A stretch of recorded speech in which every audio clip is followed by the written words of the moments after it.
Good morning, everyone. Chill Girl Chrissy here, Alderman in Ward 6.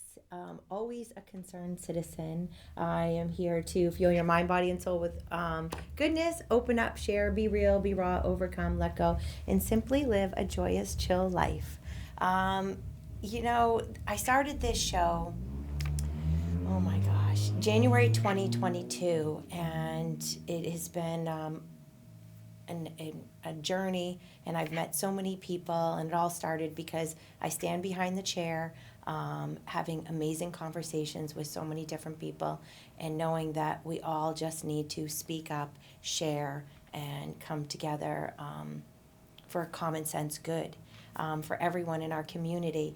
And for me, I've been like, it's speak up, and it's not so easy to speak up.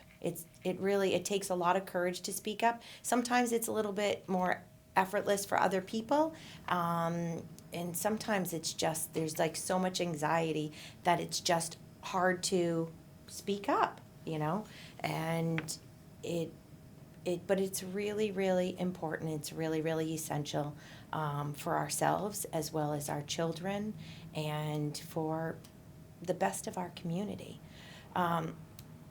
So I think that on this show, I've always said, come to City Hall to voice your concerns, because people can't, we can't change anything unless we hear from you. Um, and the unfortunate thing is sometimes it takes people to speak up over and over and over again before things change. And I, that's the reason why I ran for office, as I believe in transparency and accountability. And with that, there's not a lot of transparency, and there is not enough accountability. So I want to share. I was at the school board meeting about 2 weeks ago, and I had a constituent, concerned citizen, Mama Bear. Her story has been shared by Joe Kelly Lavasser, by Gator Boy, and she will be live on the Rich Gerard Show, Gerard at Large, at 7 p.m. tonight. It's just what's going on is just not okay. And I am all about protecting our children and our children's advocating for themselves. And when they're not heard, Mama Bears come in, and I just wanted to share her testimony, her public comment at the school board meeting, not last week, the week before, and then I've spoken a couple times at the school board meeting as well.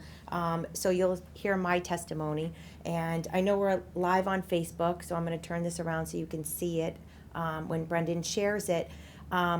And that is how we also connect, because when you find the courage to get there and you go right to City Hall, you go to the third floor and you sign in, and it's the first and third Tuesday of every month is the alderman meetings, and school board is, I think it's Mondays at 6:30, opposite the BMA meetings.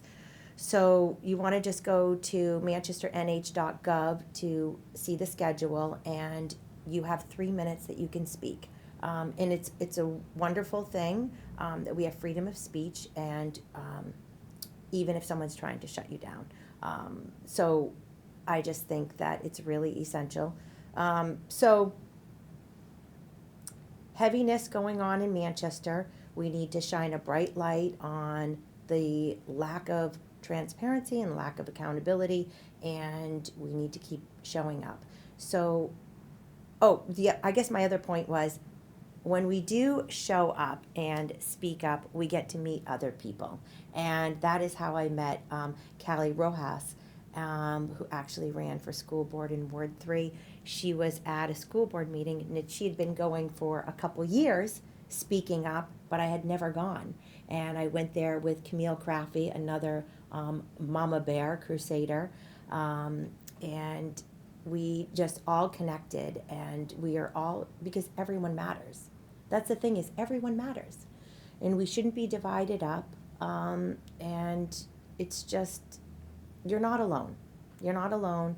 And I want to share Christina's message, Hebert, from the school board meeting, and then we'll roll into mine, and then we'll come back and talk about the Wheel of Power and Privilege. But definitely tune into Gerard at Large. That's essential tonight at 7 p.m. to hear firsthand from her. And you can always call into his show as well. So, Brendan, can you share that? Thank you very much. Christina Hebert.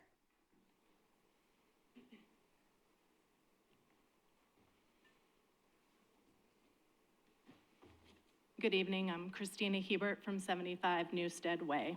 Good evening. I'm here to follow up on a letter that was sent on January 15th to Principal Williams and this entire school board regarding serious concerns about Mr. Gott, an 8th grade social studies teacher at McLaughlin Middle School. That letter resulted in an investigation and Mr. Gott being placed on administrative leave. Yeah, we can't be discussing personnel issues in public forum. He asked my daughter to say pretty, pretty, please, smile pretty for him. I know. And he also, Our rules don't allow for a person to be named. You can talk to the chair, to the board about something. You can't talk about a person. great, I'll leave his name out of the rest of it then. I'm speaking here tonight because of a concerning phone call that I received last week. During the phone call, I was asked what I wanted done with my daughter should he return to school. I made it very clear she should be removed from his classroom. However, I was disturbed that this conversation seemed to assume he would return, considering she was asked to use pretty, pretty, please, and that it was stated he used that for 20 years and is only now realizing that it's inappropriate. My daughter and other girls were asked to say pretty, pretty, please, and were also called sweet baby angels. When my daughter asked him to stop because it made her uncomfortable, she was yelled at to the point that she had to leave the classroom. Instead of behavior stopping, it escalated. She was ridiculed to other students and staff, and her name was used in front of classes in a way that has caused her to be mocked by her peers. Boys are now saying to her, "What's the big deal, and why did you get him thrown out of school?" This has created an environment where boys are being taught, intentionally or not, that it is acceptable to emotionally pressure or ridicule girls, especially when the person doing it is in a position of authority. That message is unacceptable. These are 14-year-old girls. This is a critical and vulnerable time in their lives. 30 seconds. Schools should be a safe place. Teachers should model appropriate behavior and respect boundaries. When a student says a behavior makes them uncomfortable, it should stop immediately. I'm asking this board to take a hard look at the situation. I'm asking that he be held accountable for his actions and the harm caused. I am also requesting immediate education at McLaughlin Middle School so students, especially boys, understand this behavior is not acceptable. If we as parents and you as a school board Time. do not stand up for these children when boundaries are crossed, who will? Chrissy Cantor.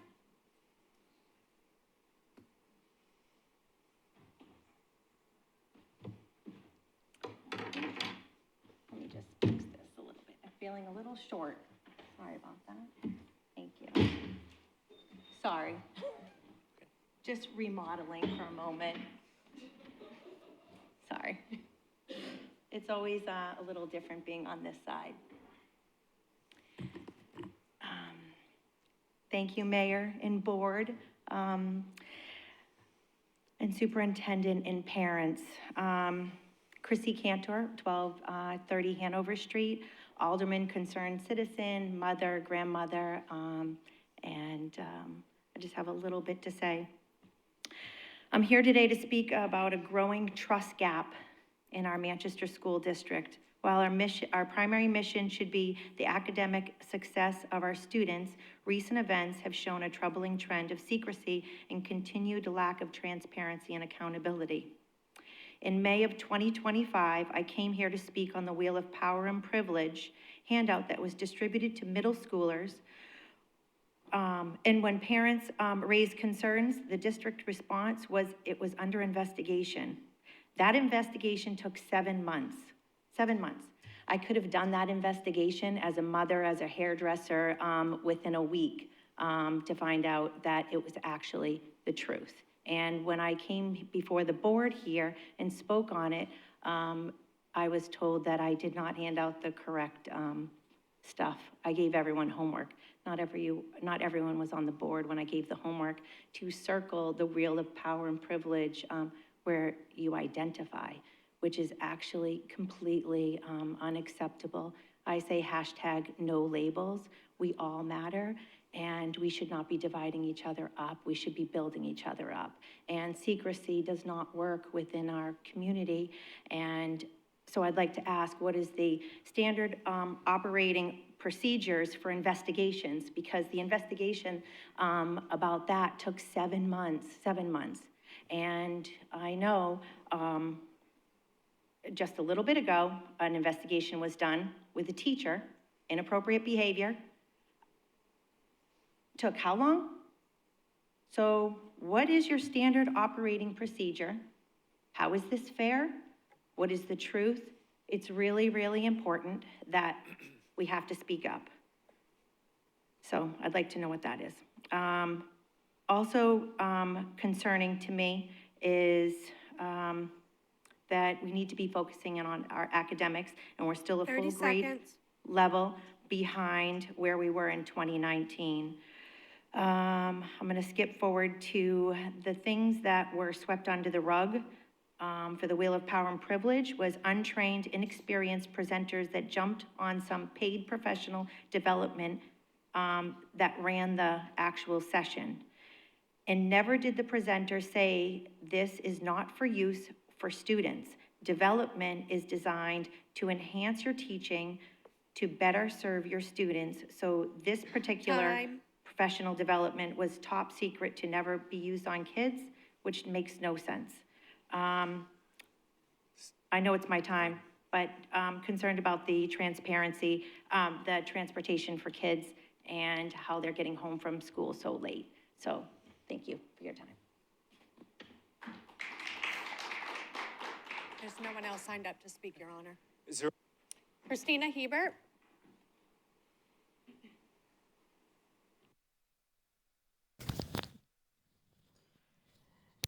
Technical difficulties because I'm trying to do a few things.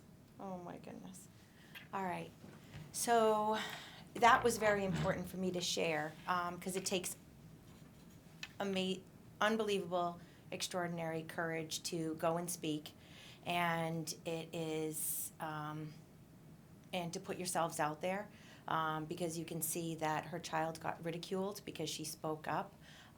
So we have got to actually lift up those that are whistleblowing, that are finding the courage to speak up, because it's just not okay. And when you hear someone say stop, the word stop, you're supposed to stop, period. If you're making someone feel uncomfortable and someone says stop, you stop. It's that simple. And for it to escalate is just unacceptable. So tune in tonight to Rich Girard's show, Girard at Large, at 7 p.m. He's always live. You can find him on Facebook. It's just not okay what's going on. As you can hear in my explanation of like, hey, what's the protocol on investigations? Like the investigation for Wheel of Power and Privilege, I brought that up in May of 2025. It took 7 months for them to investigate if it happened or not.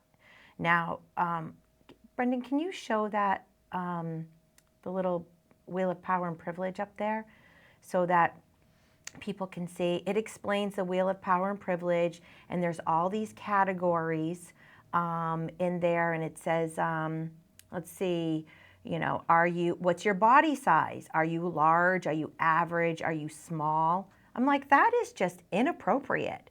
that totally divides us up. It makes us feel less than. There's the category, there's all these different categories. It says your sex, cisgender. I can't, I guess my eyesight isn't as good as it used to be for distance. There's just so many of those different things up there. As you can see, you can read them. But we shouldn't be judging each other by the color of our skin, by whether we speak English or not English. I think it's a privilege to be able to be bilingual. But no one should feel less than, period. You shouldn't feel less than if you have a bigger house or if you have a little house. Everyone should be treated with respect and kindness, and everyone is important. And when we tell our children, like we put them in categories, and that is, so what happened at McLaughlin was there was this teacher training, which should have been it shouldn't have never happened, because we shouldn't be teaching racism, because that's really racism. When you divide each other up in categories, that's not okay. And basically letting people think that they are less than if they are bigger, or if they have lighter skin, or if they have darker skin.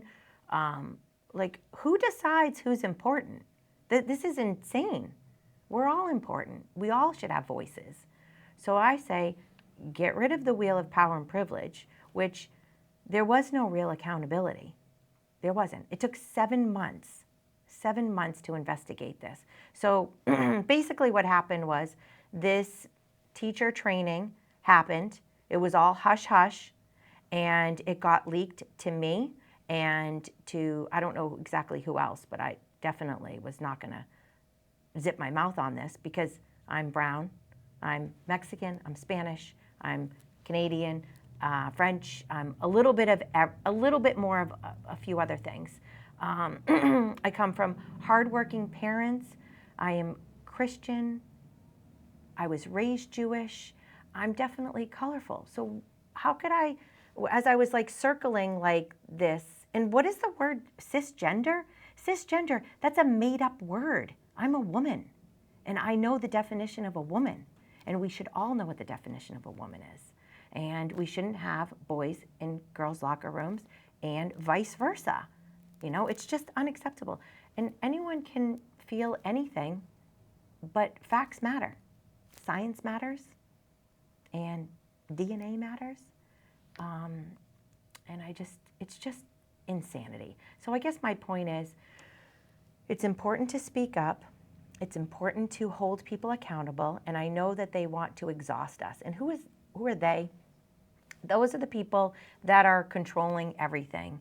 For instance, having a 7-month investigation is ridiculous. As I stated, I could have done that in a week by interviewing a few people, and they would have said, yes, we learned this material, yes, and this teacher brought it back to her class, which is a normal process, but apparently they weren't supposed to bring it back to class.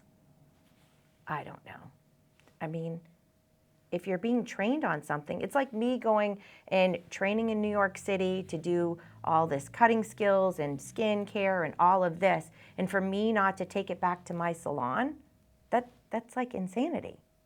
Like, that's insanity. So basically the school district was saying, well, that wasn't supposed to go into the classroom. Well, what were you supposed to do with it? Are you supposed to just make people feel less than by the color of their skin? If they're skinny or heavier, or if they're gay or cisgender, well, that's like ridiculous. It's just insanity. And it's mind-blowing. And I guess my other point was the fact that the Wheel of Power and Privilege took 7 months to investigate, and then they're trying to say it was transparent, but who was held accountable? Because it doesn't seem like the school district was held accountable. We should have an actual, like, who was held accountable for this? If the teacher was held accountable, well, should the teacher be vilified for sharing something that was presented in a teacher conference? Like, shouldn't the administration that chose to purchase this wheel of power and privilege be the ones that held accountable? And how much did that cost, too? And how much time did everyone waste on that? And how many people felt uncomfortable having to absorb this information? And I don't believe in shaming any race, any of our different qualities. I believe in lifting people up. In my testimony, I said, #no labels. We all matter.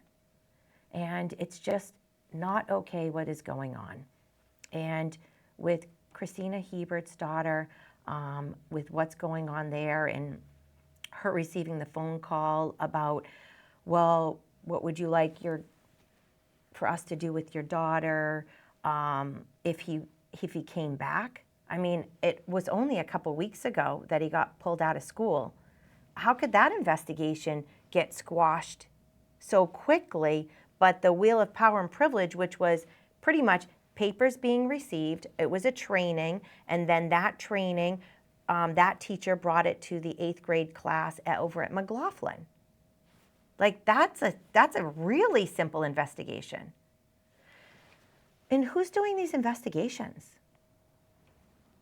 You know what I'm saying? Is this making sense?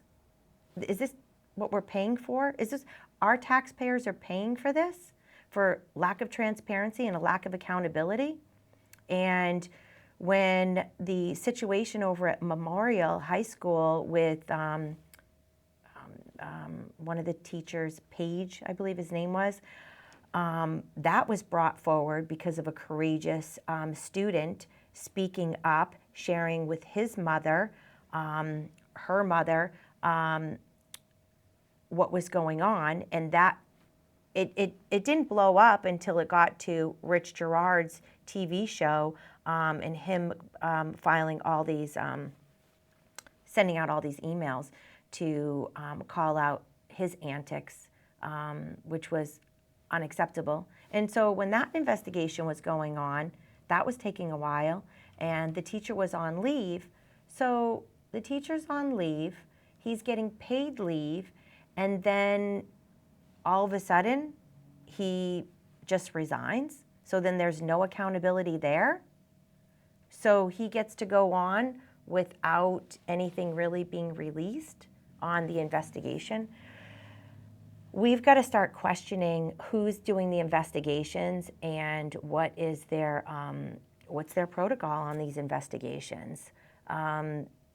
There's not enough transparency, there's not enough accountability, and when we don't hold people accountable, it's a problem because they can just go on to other districts and other jobs and continue their inappropriate behavior. So I just want to say thank you to everyone who is finding the courage to speak up. And not just speak up, but show up and be courageous, and not backing down, because what happens is they want to exhaust us, but guess what? We're not going to get exhausted. We get more fired up for the truth, because the truth will set everyone free, and it is important to protect our children. And it's just not okay not to stand up for our children. And for, in this day and age, we've got to fight for our children, and we've got to be the leaders. And with that, they have the courage to speak up for themselves. Because if we don't teach them how to do it, they're not going to learn. But they do learn from us. And it's not about, it's about, hey, why aren't you stopping that bad behavior? And when there's no accountability with that, and they continue it and they escalate it, you know, no one's perfect, but when bad behavior continues, that's the problem. That's the problem. And the fact that it was going on for 20 years, that he was like, oh, say this to me, or you can't go to the bathroom. What is that? That's unacceptable. So with that, I hope you find the courage, your inner voice, your inner strength. I always say, Jesus, please take the wheel and help me find the words to share and help inspire other people, because it isn't easy. And as you can see, I was stumbling over the chairs when I went to do public speaking at the school board. And I've got to laugh at myself, you know, because I'm like, all right, I am stumbling over my words a little bit, and that's okay. We're human, and we're finding our voice. And the more we do it, the easier it gets, and we're helping someone else. And we're inspiring other people to speak up. And then before you know it, more people are showing up. And the only way good change is going to happen is if we stand up and speak up and show up. So I hope you tune in to Rich Girard and hear Mama Bear, amazing woman, be courageous, on the Rich Girard Show tonight at 7 p.m. And now's the time to keep sharing. And if you can't speak up, find a way of supporting. Send an email. Voice your concerns that way. Find your gift on how you can make a difference in our community, whether you share a post or you say, hey, check this out. Tune in. Tell your neighbor. It's important. We all need to be kind, be respectful, love one another, and true friends hold each other accountable. So I hope you have a wonderful February vacation. I hope people stand up and do what's right, and those people that are doing things that are wrong, that they stop doing that and just, do what's right. Stand up, do what's right. Until next time, stay chill. God bless you. God bless Manchester, and have a great vacation, everyone. Thank you.